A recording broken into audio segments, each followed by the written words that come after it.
오늘 우리에게 주신 하나님의 말씀은 빌립보서 3장 7절에서 14절까지 말씀입니다.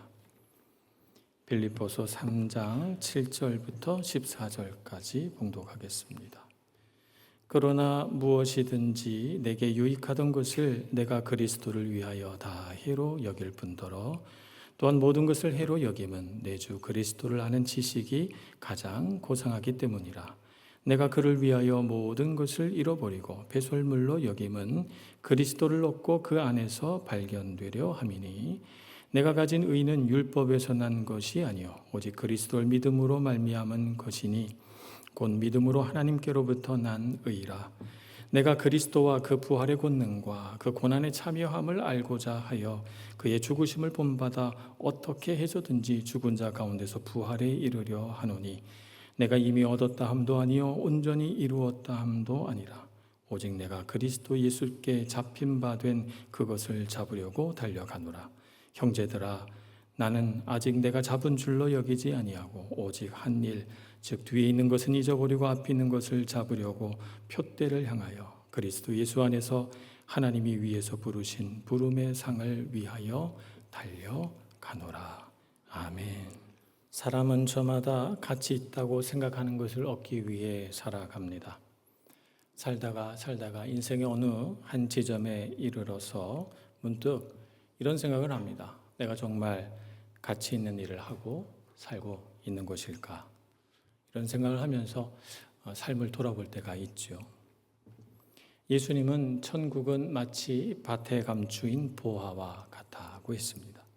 그래서 밭에 감추인 보화를 발견한 사람은 달려가서 자기의 전 재산을 팔아서 그 밭을 살 것이다. 이렇게 말씀하셨죠. 사도 바울은 자신의 삶에서 정말 가치 있는 것을 발견한 사람입니다. 그래서 그는 자신의 인생을 다 바쳐서 예수를 위해 살았습니다. 우리는 바울처럼 예수 믿는 일을 가치 있다고 여기면서 살고 있을까요? 우리는 정말 예수 믿는 일에 우리의 인생을 다해서 헌신하고 있는 것일까? 어떻게 하면 사도 바울처럼 살 수 있을까? 오늘 말씀을 가지고 함께 묵상해 보기를 소원합니다. 사도 바울은 7절, 8절에서 자기에게 유익하던 모든 것들을 다 해롭게 여길 뿐만 아니라 모든 것을 다 잃어버리고 또 배설물과 같이 여길 정도로 더 가치로운 것을 발견했다고 합니다. 그리고 지금도 그것을 더 얻고 더 가지기를 원한다. 이렇게 말하고 있죠. 바울이 자신의 전 인생을 바칠 정도로 귀하고 고상하게 여긴 가치는 무엇인가? 그것은 바로 예수를 아는 지식입니다. 그는 목마른 사슴처럼 이 빌립보서를 쓰고 있는 그 시점에서도 예수를 아는 지식을 더 얻기 위하여 그것을 갈망하며 자신의 삶이 예수 안에서 발견되는 것이 자신의 꿈이라고 그렇게 말하며 오늘 말씀을 전하고 있는 것입니다. 그는 태어난 지 8일 만에 할례를 받은 베냐민 지파 사람입니다. 그래서 그는 자신을 히브리인 중에 히브리인이다 이렇게 표현합니다. 그러니까 그는 민족적인 자긍심을 가져도 충분할 만큼 순혈통의 이스라엘 사람이다 이런 말씀이죠. 그런데 그 민족적인 자부심을 다 내려놓고 모든 민족과 나라의 복음을 전하는 이방인의 사도, 이방인의 선교사가 됩니다. 당시 유대인들은 이방인이라 하면 부정한 사람 이렇게 여겼기 때문에 이방인에게는 복음을 나눠줄 생각을 하지 않았던 것입니다. 그런데 그는 자신의 그 가치, 히브리인 중에 히브리인이라는 가치를 내려놓고 이방인에게 복음을 전하는 일에 자신의 인생을 바칩니다. 율법으로 말하자면 말씀을 철저하게 준수하는 것으로 유명한 바리새인이었습니다. 그는 존경받는 바리새인으로서 율법을 지킴으로써 얻는 의를 가치 없는 것으로 깨닫고 오직 그리스도를 믿는 믿음으로 얻게 되는 하나님의 은혜를, 하나님의 의를 자신의 삶 가운데 받아들여서 그 은혜로 살았습니다.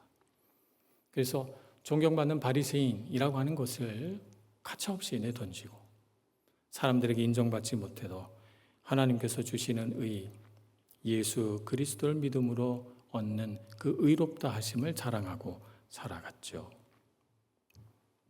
그래서 그는 자랑할 것은 예수 그리스도밖에 없다 이렇게 말했습니다. 갈라디아서 6장 14절은 이렇게 기록합니다.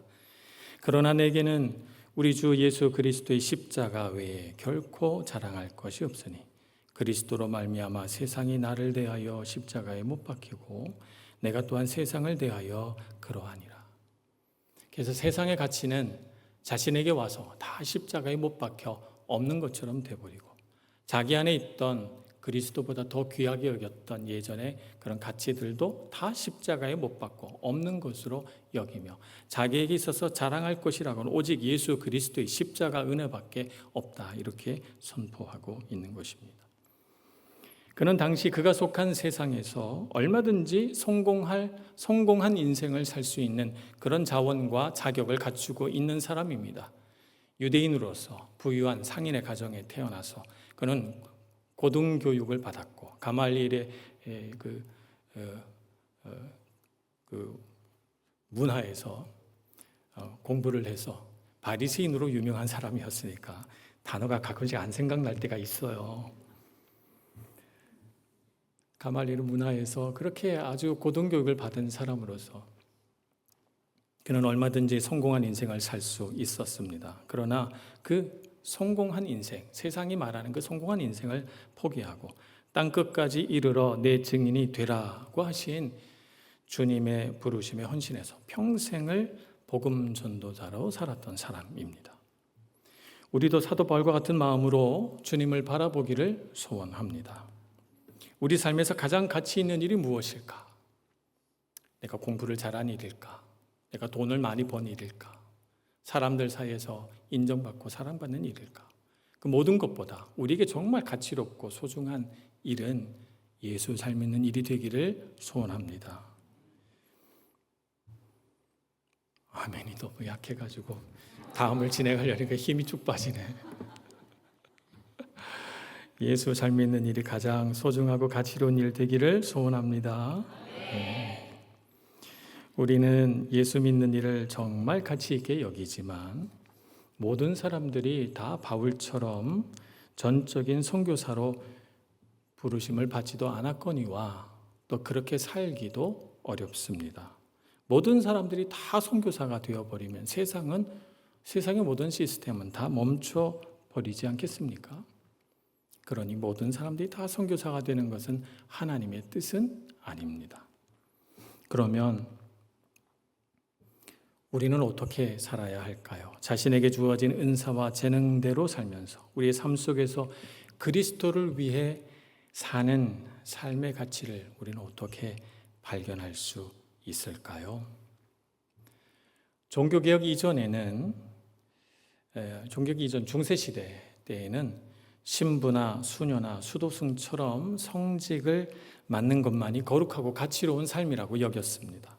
반면에 농사 짓는 것, 물건을 만드는 수공업, 그리고 장사하고 무역하는 일들 등등은 또 가정을 돌보는 일 등등은 속된 세상 일로 여겼습니다. 이런 이분법적인 사고가 중세 천년을 지배했죠. 그래서 많은 사람들이 나는 가치로운 삶을 살고 있지 않아 라고 생각했고 진짜 가치로운 삶을 살려면 성직을 맡아야만 된다고 생각했던 것입니다. 그런데 이때 종교개혁자 마르틴 루터는 성경을 바탕으로 이러한 천년을 이어진 고정관념을 깨트렸습니다. 그는 오직 주께서 각 사람에게 나눠주신 대로 하나님이 각 사람을 부르신 그대로 행하라 라고 하는 고린도전서 7장 17절 말씀을 바탕으로 예수 그리스도를 믿게 되었을 때 속해 있던 삶의 환경, 신분, 직업을 하나님의 부르심으로 보았던 것입니다.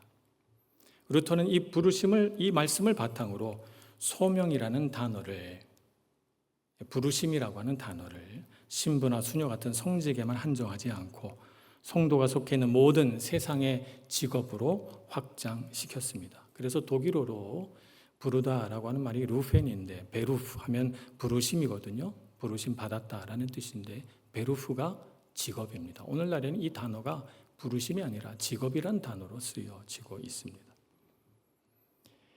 하나님께서 나를 현재의 직업과 일상으로 부르셨으므로 지금 서 있는 그 자리에서 하나님과 함께 거하는 모든 것이 우리 그리스도인의 참된 소명이다라고 하는 것입니다.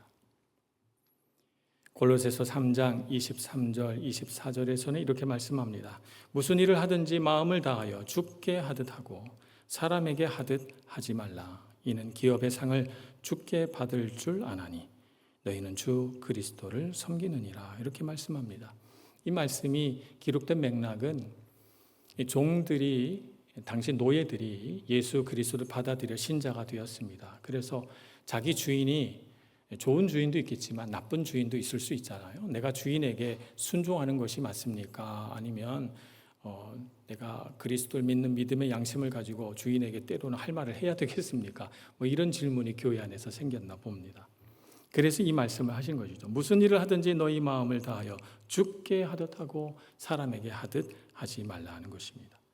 종들이 주인에게 봉사할 때 눈가림으로 하지 말고 주님을 섬기듯 하라고 권면했습니다. 주인을 판단하지 말고 주인 앞에서 있으면 잘하고 주인이 눈에 안 보이면 대충 하고 그렇게 하지 말고 우리 삶의 주인이 주님이시니까 사람이 보든 보지 않든 주님께 하듯 자신의 삶을 자신의 부르심으로 받아들이고 그렇게 살아가라고 권면한 것입니다.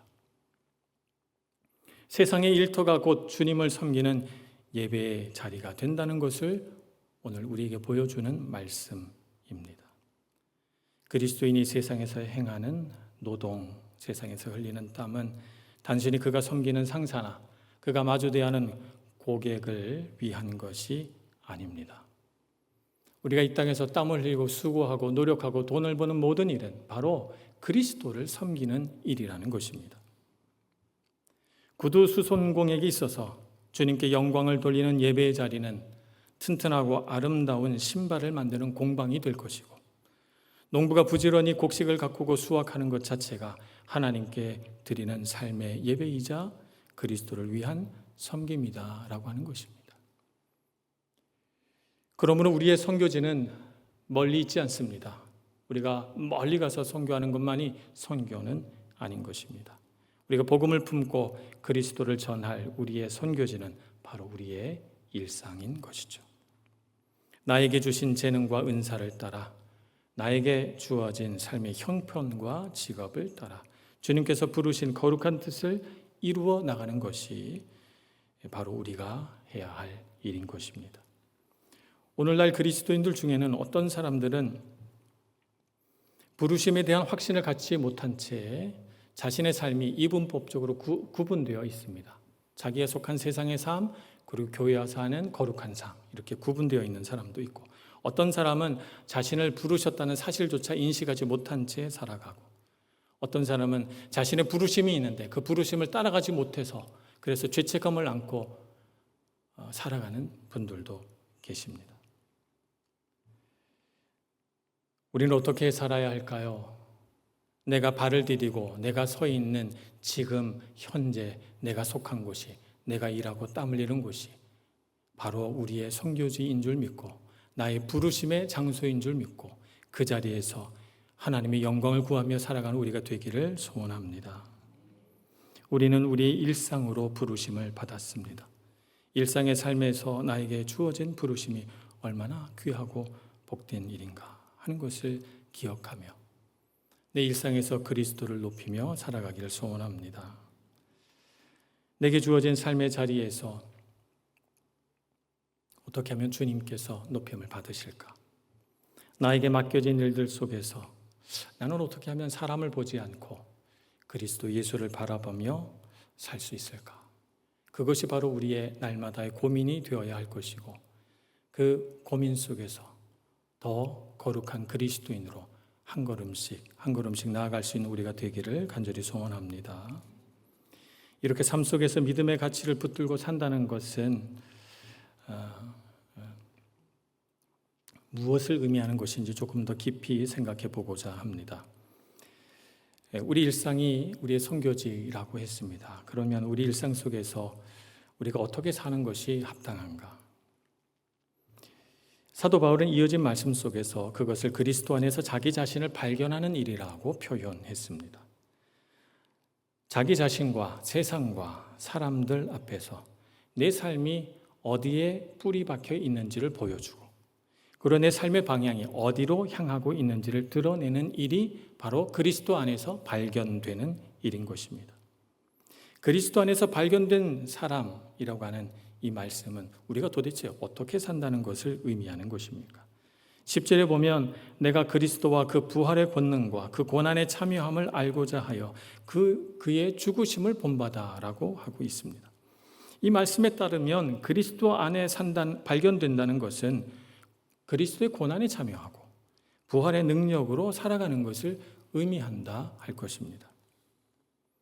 최근 새 앨범을 발표한 악동 뮤지션이라고 하는 남매 가수가 있습니다. 4집을 냈는데요. 앨범 이름이 개화입니다. 타이틀곡이 기쁨, 슬픔, 아름다운 마음이라는 곡인데요. 이 곡은 남매에게 특별한 의미가 있는 곡이라고 합니다.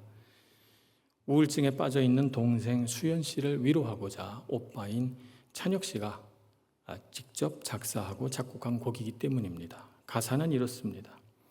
기쁨 뒤에 슬픔이 오는 건 아름다운 마음이야. 쫓아내지 말고 품어주어라. 아주 예쁜 돌이 된단다. 햇빛 뒤에 그늘이 있는 건 사랑스러운 모습이야. 밝은 미소를 짓지 않아도 사랑할 이유가 많단다. 너의 웃음과 조화로운 너의 눈물, 이보다 더 좋은 것은 없어. 흐린 날도 화창한 날도 시린 날도 끼우고 나면 다 퍼즐이 될 거야. 이렇게 노래합니다. 이 노래는 삶에서 찾아오는 슬픔을 배척하거나 피하지 않고 부정적인 감정으로 보지 않고 기쁨과 함께 공존하는 아름다운 마음의 일부로 바라보고 있습니다. 그래서 그 슬픔과 눈물을 받아들이며 또 마주할 때 그 아픔조차도 삶이라고 하는 큰 그림 속에서 아름다운 퍼즐이 된다는 깊고 따뜻한 마음을 노래를 통해 전해주고 있습니다. 그리스도인에게 있어서 십자가의 고난도 그러합니다. 기쁘고 좋은 일만 일어나야 그리스도인으로서 잘 살고 있는 것이 아닙니다. 그리스도인들이 고난 가운데 있는 것도 우리가 그리스도인이라는 하나의 표지가 될 수 있습니다. 슬픔을 마주하고 받아들이는 것이 우리의 삶을 조화롭게 한다는 노래 가사처럼 그리스도의 고난을 우리 삶에 받아들이고 마주할 때 비로소 우리는 참 그리스도인으로서의 조화로운 삶을 살아가게 되는 것입니다. 고난은 우리에게 이 삶의 진정한 의미와 가치를 깨닫게 해준다는 점에서 중요합니다. 고난은 우리가 무엇을 위해 살았는지 뒤돌아보게 해줍니다. 고난은 우리가 쫓아가야 할 참 가치를 바라볼 수 있도록 우리 눈을 열어줍니다. 그래서 우리는 고난 속에서 우리를 위해 십자가 지고 걸어가신 예수 그리스도의 고난이 어떤 의미인가 하는 것을 다시 묵상하게 됩니다. 고난이 와야 그리스도의 고난이 묵상이 되는 것이죠. 그래서 그분이 걸어가신 그 피 흘린 십자가의 길을 먹먹한 마음으로 바라보며 그 길을 어찌 걸어가셨을까 생각하고 우리도 용기 내어 그 길을 따라갈 힘을 얻게 되는 것입니다.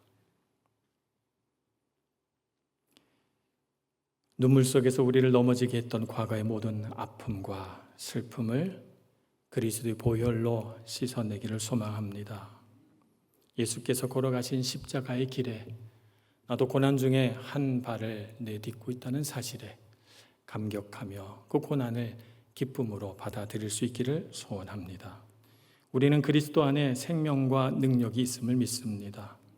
우리 그리스도인에게 있어서 고난은 패배나 절망으로 끝나지 않습니다. 내 힘으로는 절대 버틸 수 없는 것 같은 삶의 현장에서 그리스도의 생명이 내 안에 역사하여 다시 일어서게 하는 부활의 능력으로 경험되기 때문입니다. 그래서 우리는 그 깊은 고난의 현장에서 부활의 소망을 가지고 우리 미래를 새롭게 그려낼 수 있습니다. 내 능력이 아니라 나를 위해 십자가를 지시고 고난과 죽음을 넘어 영원한 생명을 주신 그리스도의 능력으로 새하늘과 새 땅을 그려보는 것이죠. 그래서 우리 성도의 삶은 슬픔과 기쁨이 조화되는 삶이다라고 말할 수 있겠습니다. 웃음 속에서 눈물을 받아들이고 눈물 속에서도 미소를 잃지 않는 마음으로 살아가기를 소원합니다. 부활의 능력 안에서 산다는 것은 우리의 삶이 완전하고 부족함이 없는 상태라는 뜻이 아닙니다. 우리는 여전히 연약합니다. 우리는 여전히 삶의 문제 앞에서 흔들리고 뜻하지 않은 고난 앞에서 눈물을 흘리기도 하며 때로는 스스로의 부족함 때문에 좌절하며 힘들어하기도 합니다. 12절에 사도 바울은 이렇게 고백합니다. 내가 이미 얻었다 함도 아니요 온전히 이루었다 함도 아니라 오직 내가 그리스도 예수께 잡힌 바 된 그것을 잡으려고 달려가노라. 이렇게 말씀하십니다. 사도 바울조차도 자신의 삶이 완벽하다거나 온전히 이루었다고 말하지 않고 있습니다. 신앙생활은 완벽한 삶을 살았던 영웅들의 이야기를 만들어내는 것이 아닙니다. 완벽하지 않고 부족함이 많은 우리가 완벽하신 예수 그리스도를 그분의 거룩한 손을, 그분의 피 흘린 손을 붙잡고 하루하루를 살아내는 은혜의 여정이 바로 우리 성도의 삶입니다. 우리 인생에는 기쁨만 있지 않지요. 때로는 비바람도 불고 슬픔과 아픔이 그늘을 만들 때도 있습니다. 그러나 그리스도 안에 있는 자에게 고난과 눈물은 헛되게 사라지지 않습니다. 주님의 십자가 고난에 참여함으로써 그분의 깊은 사랑을 경험하게 되고 마침내 십자가 너머에 있는 부활의 능력까지 맛보게 될 것이기 때문입니다. 우리에게 주어진 삶의 자리, 그곳이 학교이든 일터이든 가정이든 어느 곳에서든 정직하게 고난을 견디고 고난 속에서도 사랑을 나누고 실천할 줄 알며 세상 안에서 우리가 그리스도임을 드러내며 살아가는 우리 모두가 되기를 소망합니다. 우리가 그런 삶을 살아갈 때 그리스도 안에서 발견되는 나를 찾게 될 것입니다. 비록 지금 우리가 바라는 것처럼 우리가 완전하지 않더라도 낙심하지 마시기 바랍니다. 부활의 능력을 믿으며 하나님께서 부르신 부르심의 상을 위하여 담대하게 걸어가는 저와 여러분 모두가 되기를 간절히 소원합니다. 기도하겠습니다. 자비하신 하나님, 우리의 연약함을 긍휼히 여기시고 우리를 위하여 피 흘리신 예수 그리스도의 그 놀라운 능력과 은혜를 우리에게 흘려 보내주시니 감사합니다. 고난 속에서 십자가를 바라보며 부활의 능력을 경험하는 저희들 되게 해주시고 우리를 진정으로 살게 하는 삶의 가치가 바로 예수 그리스도임을 깨닫고 우리의 삶이 온전히 그리스도 안에서 발견되는 그날까지 부르심의 상을 쫓아 달려가기를 멈추지 않는 저희들 모두가 다 되게 하여 주옵소서. 예수님의 이름으로 기도합니다. 아멘.